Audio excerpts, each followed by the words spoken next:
Você está no podcast Academia do Agro, dedicado à competitividade do agronegócio brasileiro, com abordagem de temas que fazem parte do seu cotidiano, trazendo dicas e sugestões para o seu trabalho. Vamos juntos!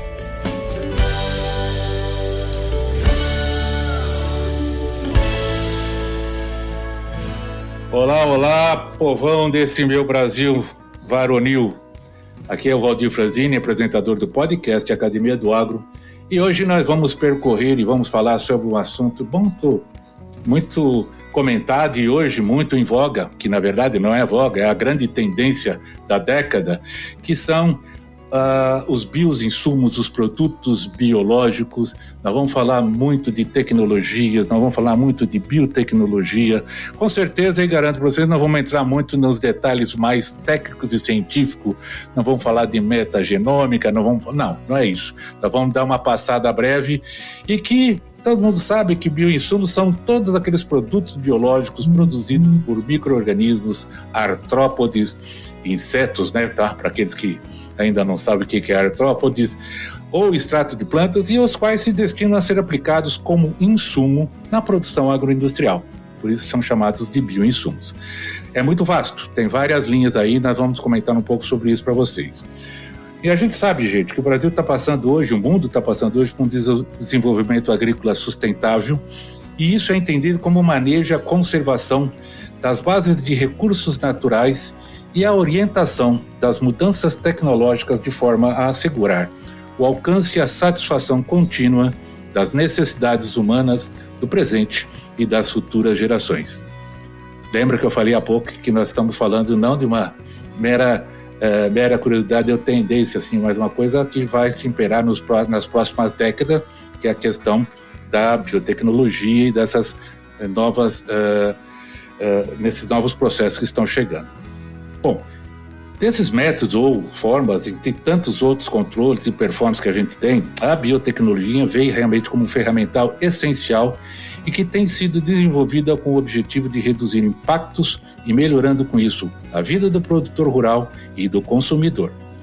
A intensa competição entre os agentes econômicos hoje implica também na necessidade de constante investimento em tecnologias emergentes que possuem o potencial de inovação e aumento da competitividade dos seus produtos. Este conjunto de práticas e processos inovadores tem e terão relevância crescente na transição dos sistemas de produções atuais para a agricultura mais sustentável aqui no Brasil. Para isso, nós convidamos a Joana Pérez. A Joana é gerente global de design de produto, de pesquisa e desenvolvimento da Trade Corp do Brasil.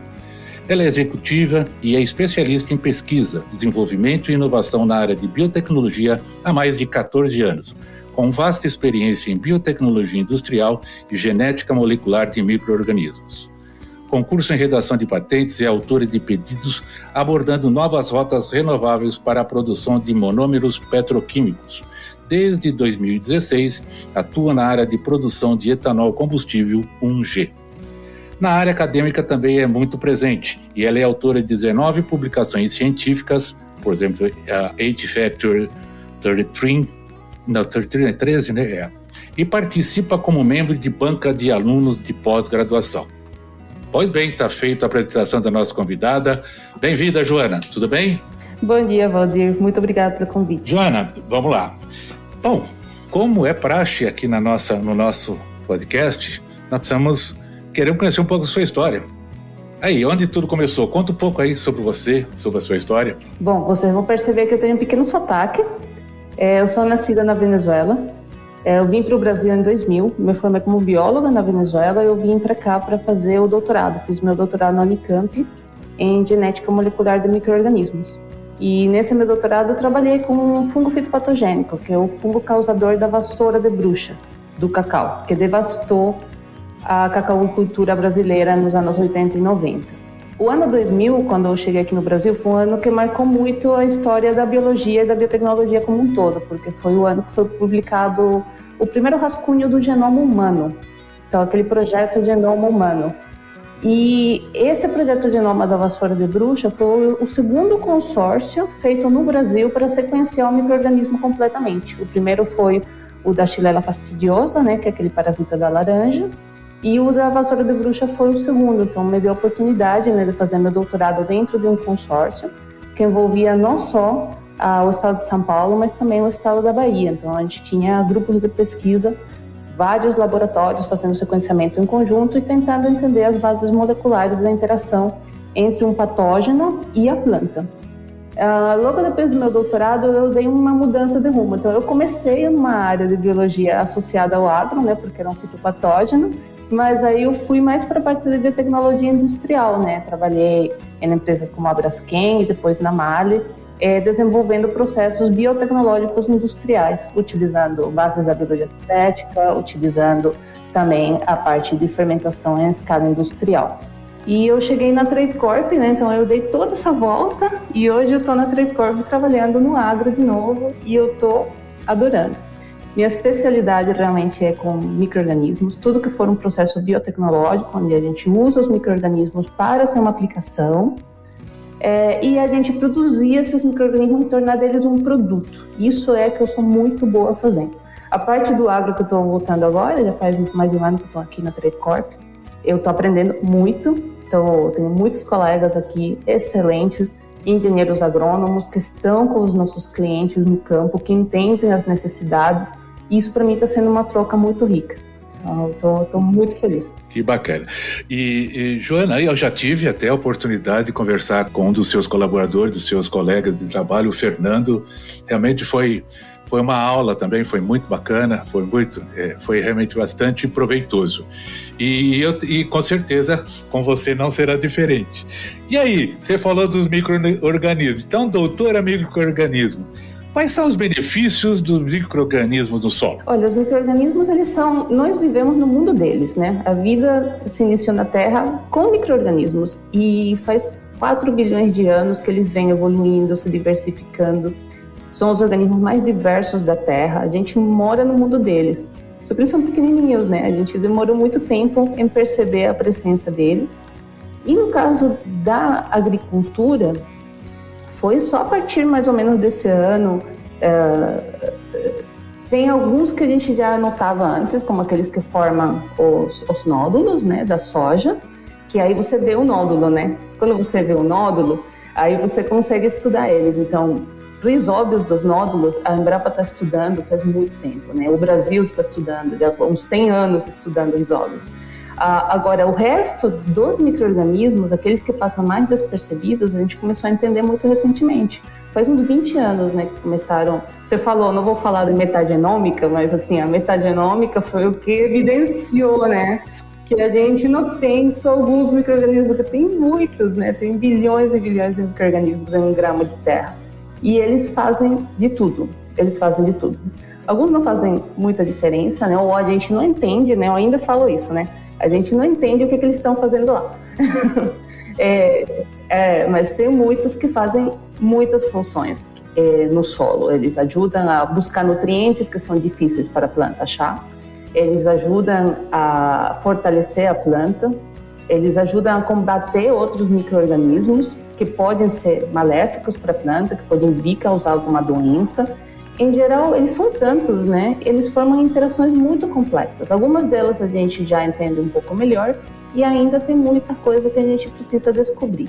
O importante é que hoje a gente já tem um conhecimento suficiente que permita que a gente pegue esse conhecimento e transforme em produtos que vão fazer a vida do agricultor e do consumidor muito melhor. Podcast Academia do Agro. Joana, e quais são as formas que a gente pode...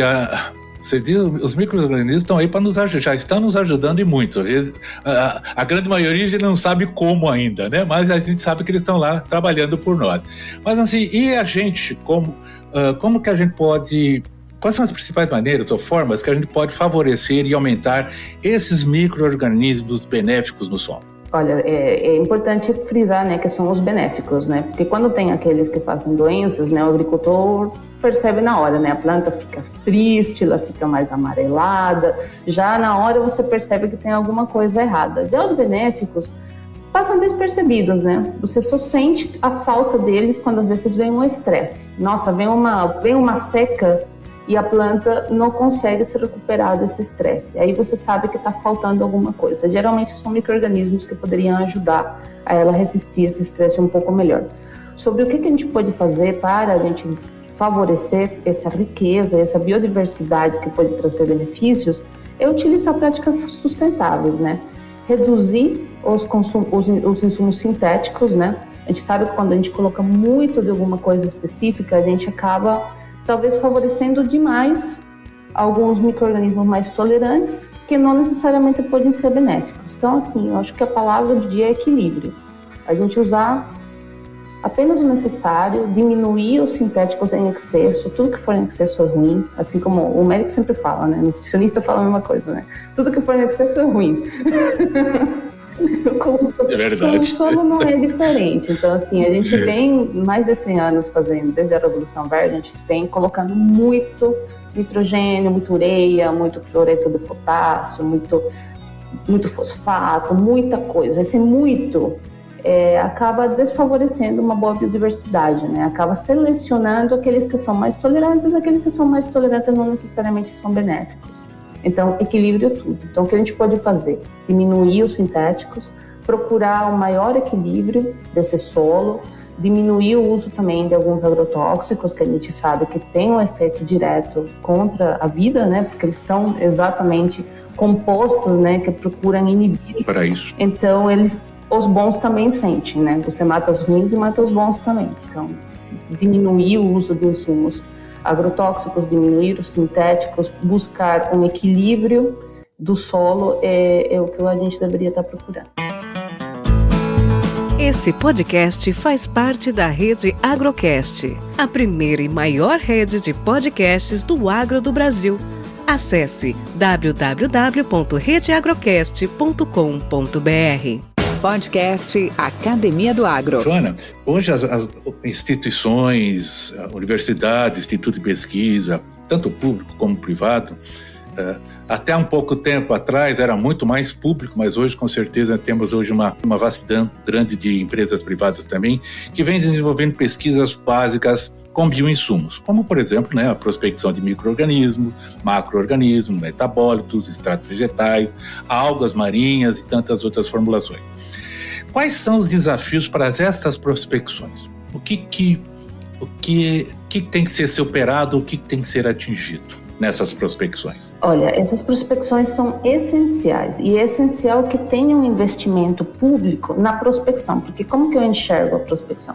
A prospecção é ciência básica, é tentar entender como que esse microbioma trabalha, quais que são suas funções, como que eles interagem, quais são os... A gente chega no detalhe, né, na pesquisa básica. Olha, esse micro-organismo ele produz uma molécula que tem essa característica química, que ela interage dessa forma com a planta então dispara uma cadeia de sinalização. Então, você vai no detalhe na ciência básica. E se você não tem ciência básica, você não consegue pegar esse conhecimento e transformar em produto. Então, o maior desafio hoje que todos nós que estamos no mundo da ciência no Brasil enxergam é que o investimento em pesquisa tem caído muito. E esse investimento em pesquisa público para financiar as universidades, para encontrar esse conhecimento, é essencial. É essencial para que a gente realmente depois pegue esse conhecimento e transforme em produto, que é o que eu tenho aqui da missão dentro da Trade Corp, né? Nós tivemos aqui um investimento de mais de $1 milhão em infraestrutura, em equipamentos e principalmente em uma equipe de qualidade. A gente tem aqui 8 profissionais dedicados à pesquisa, com as mais diversas formações, com formação de pós-graduação, onde a ação do governo é essencial para a gente ter pós-graduação, para então a gente conseguir entender esse conhecimento e buscar como que a gente transforma isso em produto. No laboratório a gente transforma o conhecimento em produtos. Isso é outra história. Isso a universidade não tem por que fazer e não deve fazer. A universidade tem que criar conhecimento e nós, valendo desse conhecimento, trazer uma solução para o mercado. É um investimento totalmente distinto. E essas duas coisas têm que andar juntas. Então não adianta só a indústria tentar fazer produtos se não tiver o conhecimento. E só o conhecimento ele já tem o seu valor, só por gerar conhecimento, todas as sociedades têm que enxergar esse valor. Porém, se ele fica só dentro, né, daquele castelo, aquele castelo Marfim, né, que o pessoal fala que a academia é um castelo Marfim, onde o conhecimento fica muito restrito a um setor da população, a gente também não está aproveitando, não está retornando isso para a sociedade. Então, as duas coisas têm que acontecer, isso é um desafio grande. O Brasil, por muitos anos, investiu bastante em pós-graduação, tanto que eu cheguei aqui, né? Eu cheguei aqui da América Latina com o Brasil como referência, mas nos últimos anos a gente tem visto como esse investimento tem caído, e isso é uma perda muito grande para o Brasil, né? A gente vê que nossos cientistas estão indo para outros países, isso também é uma perda inaceitável. Então, os dois investimentos irem juntos, eu vejo hoje como um desafio muito grande. Perfeito. Joana, eu sei que na prática a gente tem visto, isso foi com, por exemplo, com os isoculantes, com os risóbios, as azospirilo e etc., em relação de se acertar, estou usando o exemplo inoculante, mas poderia ser outros insumos também, de se acertar a mão, se acertar a dose, se acertar a espécie, se acertar a forma, a maneira. Então, existe realmente sempre que eu quero para obter um melhor resultado, uma melhor efetividade desses bioinsumos que a gente utiliza, a questão que se fala muito de compatibilidade. Seja na dose, seja com o que vai misturado, qual vai ser o veículo, qual vai ser a hora, o momento, a temperatura, etc, etc, etc. Com relação a isso, esse também é um dos grandes desafios que precisa evoluir com os bioinsumos, em particular com os micro-organismos? Olha, com certeza. E aí que entra a ciência para responder essas perguntas, né? Você falou muito bem no início, quando você fez a introdução do programa, né, que bioinsumos é um guarda-chuva para falar de várias coisas diferentes, né? Então, a gente tem os vivos, né? Basicamente, a gente pode dividir naqueles que são vivos, como os inoculantes, por exemplo. A gente tem um micro-organismo vivo que ele tem que interagir com a raiz da planta, tem que fazer um nódulo, e tem os não vivos. Então, assim, os extratos de algas, os metabólitos de micro-organismos, eles já não estão vivos. Você tem uma série de moléculas que também tem uma sinergia entre elas, que atuam diretamente sobre a planta a nível molecular. É diferente da interação de um organismo vivo com a planta, né? A gente está falando de interações diferentes. E os cuidados que você tem que ter para a efetividade de cada um dos produtos vai ser diferente. Então, se você tem um micro-organismo vivo, você não pode aplicar junto com o agrotóxico. Dificilmente você vai poder fazer isso sem matar o micro-organismo. Aqui que é muito importante o trabalho como o do Fernando, que você conheceu, e toda a equipe de desenvolvimento técnico, de trabalhar junto com o produtor para conscientizar dessa realidade. O insumo biológico, ele é diferente. Se ele estiver vivo, ele exige cuidados diferenciais. E a questão da dose está muito relacionada com esse cuidado, né? Às vezes o produtor falou, olha, eu coloquei só 100 ml por hectare e não deu certo. Mas o outro falou, eu fiz 100 ml por hectare e deu certo. Um colocou com agrotóxico, o outro não. Então, assim, a dose está um pouco relacionada com o cuidado que você tem que ter com esse bioinsumo. E também o não vivo, né, o metabólito, o extrato de plantas, ele são compostos muito complexos, né, de diversas moléculas, e elas interagem uma com a outra.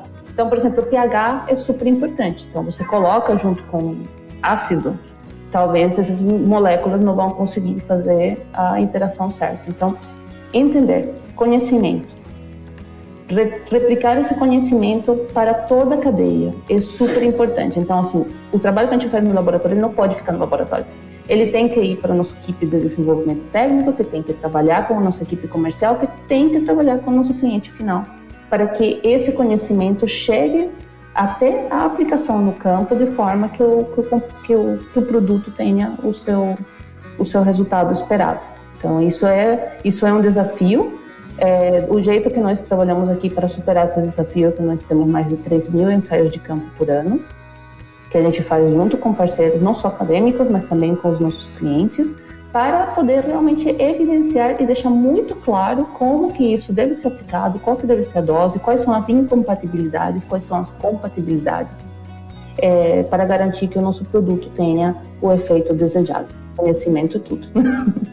Perfeito. Joana, você sabe que isso não é um privilégio do produtor rural, nem aqui no Brasil, nem no mundo, tá? Isso é hoje da sociedade humana contemporânea. acho que até antigamente também era assim, é que nós queremos resultados para ontem, não queremos resultado para hoje.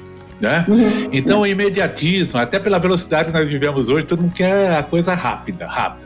Então, assim, a utilização de bioinsumos nos sistemas produtivos é mais para preventivo ou menos para curativo, vice-versa, ou nenhum dos dois? É só um ou só outro? Olha, se você falar com outro biólogo, ele vai dar a mesma resposta que eu vou dar. Depende. Você falou como agrônomo agora, viu? Depende. Então, o que é importante nessa situação? Esse imediatismo, sem dúvida, é um problema, né? Porque nós estamos há anos fazendo umas práticas de manejo do solo de um jeito, e isso está levando a que o solo fique mais exaurido de alguns de riqueza, né? E principalmente de biodiversidade. Ao longo dos anos, a biodiversidade desse solo foi se perdendo pelas práticas que estão sendo adotadas. Você não vai recuperar isso em um ano. O que você demorou anos em mudar não volta em um ano, não volta em uma safra. Então tem que ter paciência, tem que ter entendimento, né, sobre isso. E se os bioinsumos são preventivos ou curativos, depende do bioinsumo. Depende de qual que é a sua finalidade, né? Quando a gente fala, e nosso laboratório aqui tem um foco muito forte em bionutrição e melhoria da nutrição, a gente fala que isso não é curativo, né, na verdade. Não sei se não é nenhum dos dois termos, na verdade. Você está nutrindo a planta, você está favorecendo que ela cresça mais viçosa, que ela cresça mais forte, mais resistente. Tá? Então, não é nem preventivo nem curativo. Agora, a gente tem outro tipo de bioinsumo que são os agentes de biocontrole, por exemplo, onde você pode aplicar uma bactéria que é patogênica para insetos, ou um fungo que é patogênico para insetos. Ele já tem um efeito direto sobre o inseto que você está tentando controlar. Tá? Então, preventivo e curativo também, depende, né? Você quer que o fungo já esteja lá na hora que o inseto chega. Mas quando o inseto estiver ali também, você também aplica mais um pouco para dar mais uma forcinha, né? Então, é difícil classificar nesses dois termos, né? Entendi.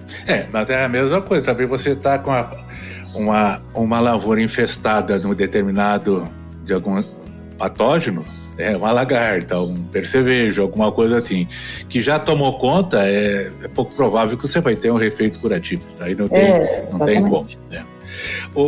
Joana, você também, além de toda a excelência de conhecimento, de trabalho que você tem desenvolvido em pesquisa e desenvolvimento e tal, você também tem uma ação corporativa forte, né?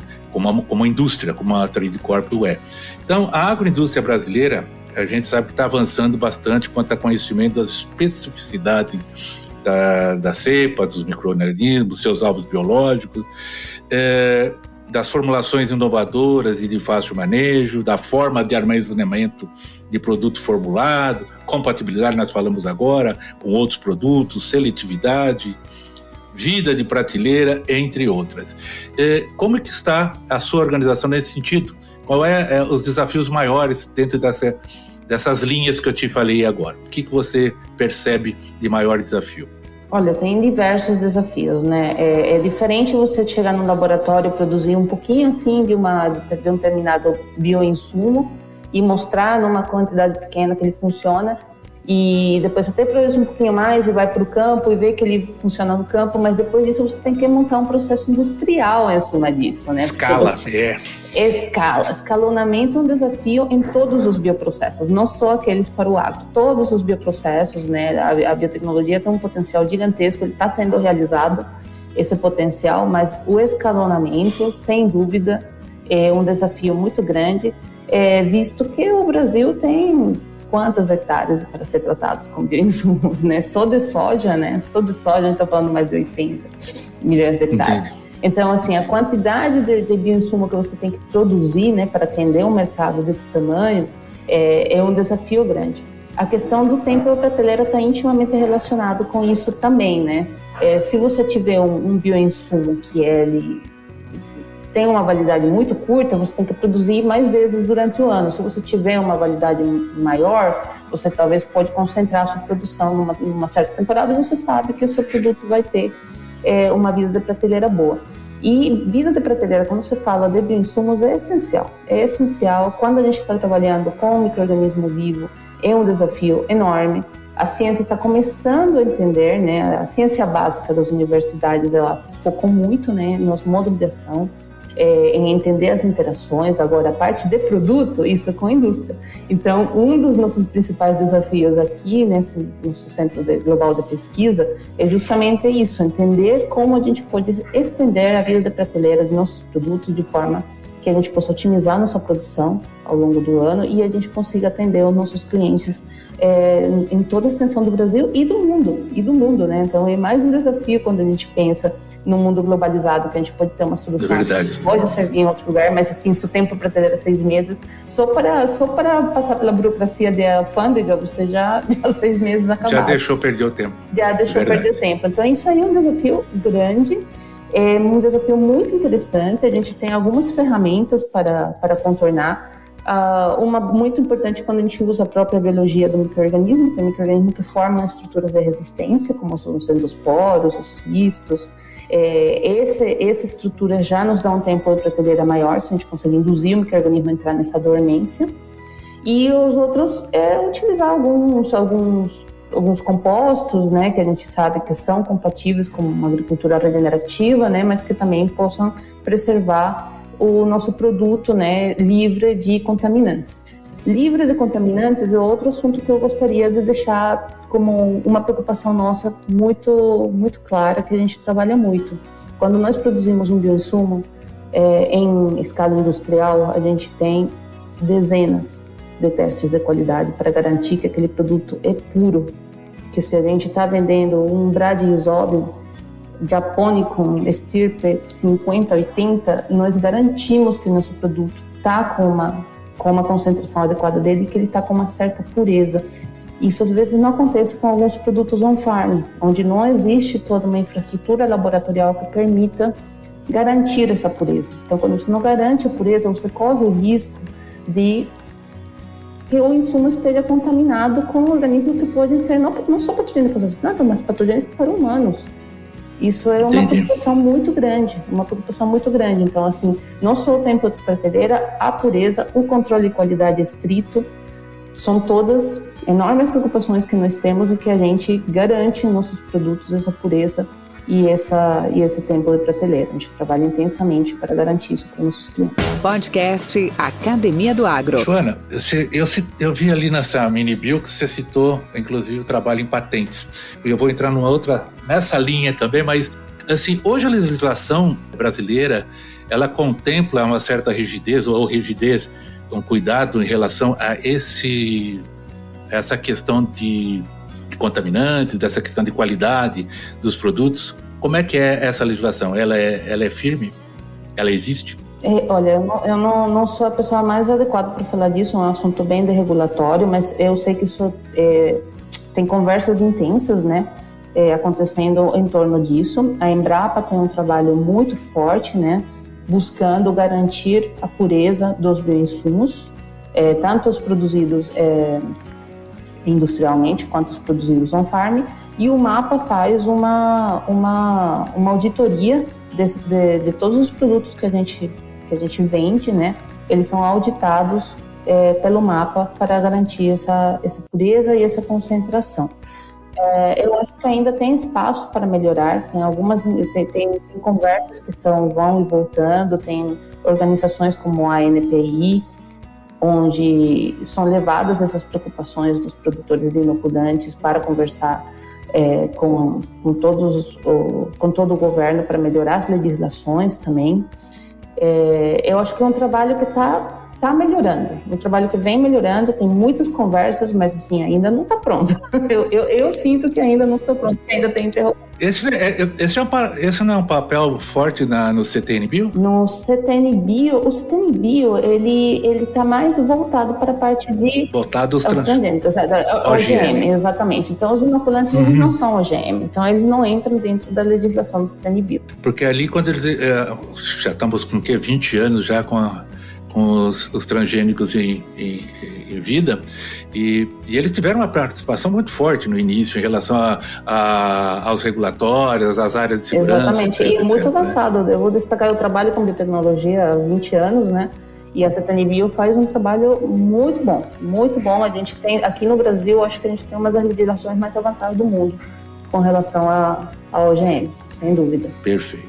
Joana, de todo esse rápido passeio que nós fizemos por esse mundo maravilhoso da microbiologia, algum assunto você gostaria de comentar que de repente nós não abordamos? Deixa eu pensar. Eu acho que a gente comentou brevemente de quase tudo, né? Algo que você gostaria de complementar, por exemplo? Vamos pensar numa fala final. Sim, me ajuda. Eu vou te dar uma ajuda, eu vou te ajudar, sabe como? Dessa nossa conversa, qual é a maior vantagem que você espera que os nossos ouvintes aprendam com a nossa conversa? Olha, eu acho que nossos ouvintes têm que estar muito cientes que a gente está dando os primeiros passos de uma nova revolução agrícola. Tá? Acho que a Revolução Verde de 100 anos atrás foi uma das principais da humanidade, né? Permitiu que a gente aumentasse nossa população dramaticamente. Bem lembrado. E a gente agora atingiu o limite dessa tecnologia. Nós agora estamos perante um novo desafio, a gente tem que continuar sustentando uma população grande com menos terras e causando menos impacto para o nosso planeta negativo. A gente já sabe que estamos causando impactos negativos, né? O uso exagerado de fertilizantes sintéticos, por exemplo, vem causando desbalanços em todos os ecossistemas, a gente vê a eutrofização dos ambientes e nós estamos hoje exatamente no ponto de virada. A gente tem que trazer tecnologias novas para que a gente possa continuar sustentando a nossa população de uma forma que não agrida mais o planeta, que a gente diminua nossas emissões de gases de efeito estufa. Isso, como humanidade, é essencial. E o agro está no primeiro passo dessa transformação. Intrinsecamente ligado a isso. Então, os biológicos chegaram para ficar.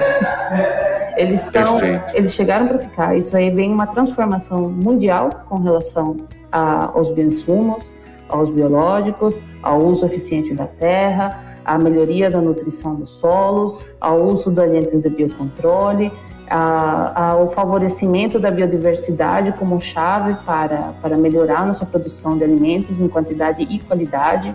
Eu acho que essa é a mensagem principal. Tá.